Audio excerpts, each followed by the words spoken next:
मुख्यमंत्री अजित पवार आणि धनंजय मुंडेंनी घेतली मुख्यमंत्री फडणवीसांची भेट। वर्षा निवासस्थानी भुजबळांच्या शपथविधीनंतर तिघांमध्ये तासभर चर्चा। राष्ट्रवादीचे आमदार छगन भुजबळ यांनी घेतली मंत्रिपदाची शपथ। धनंजय मुंडेंकडील अन्न नागरी पुरवठा खातं भुजबळांना, तर ज्याचा शेवट चांगला ते सर्व चांगलं, भुजबळांकडून महायुती सरकारचे आभार। मुंबई उपनगरासह उल्हासनगर, अंबरनाथ, बदलापूरमध्ये मान्सूनपूर्व पावसाच्या सरी। ठाणे जिल्ह्यासाठी पावसाचा येलो अलर्ट, तर अनेक भागात वाऱ्यामुळे झाडं कोसळली।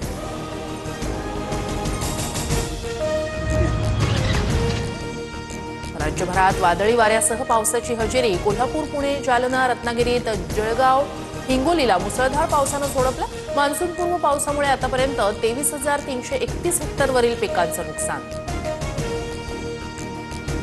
पुण्यात अनेक सखल भागात पाणी साचल्यानं नागरिकांची तारांबळ। शहरासह जिल्ह्याला ऑरेंज अलर्ट जारी। वादळी वाऱ्यामुळे 3 ठिकाणी होर्डिंग कोसळून दुर्घटना। कल्याणमध्ये सप्तशृंगी इमारतीचा स्लॅब कोसळून दुर्घटना। ढिगाऱ्याखाली अडकून 6 जणांचा दुर्दैवी मृत्यू। उर्वरित 6 जणांना वाचवण्यात यश। बेंगळुरूत अवकाळी पावसाचा हाहाकार। ऐन उन्हाळ्यात रस्त्यांना नदी नाल्याचं स्वरूप। नागरिकांसह वाहनधारकांची तारांबळ। अनेक भागात पूरसदृश स्थिती। बाधित रहिवाशांना सुरक्षित ठिकाणी हलवलं। लष्कर-ए-तोयबाचा सहसंस्थापक आमिर हमजा गंभीर जखमी। लाहोरच्या रुग्णालयात हमजावर उपचार सुरू। पाकिस्तानात मागील 3 महिन्यात 3 दहशतवाद्यांचा खात्मा। अज्ञातांचा पुढचा टार्गेट आमिर हमजा।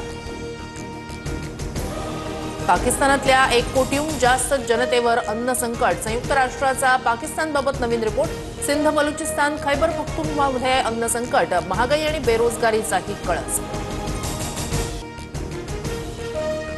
तपासादरम्यान ज्योती मल्होत्राच्या डायरीतून महत्त्वाच्या बाबी समोर। ज्योती मल्होत्राचा कल पाकिस्तानकडे असल्याचं डायरीतून उघड। पाकिस्तानच्या लोकांकडून खूप प्रेम मिळालं, डायरीत उल्लेख। बीसीसीआयकडून आयपीएल प्ले-ऑफसाठी ठिकाणं जाहीर। न्यू चंदीगड आणि अहमदाबादमध्ये प्ले-ऑफचे सामने होणार। 23 तारखेचा बंगळुरू विरुद्ध हैदराबादचा सामनाही लखनौला हलवला।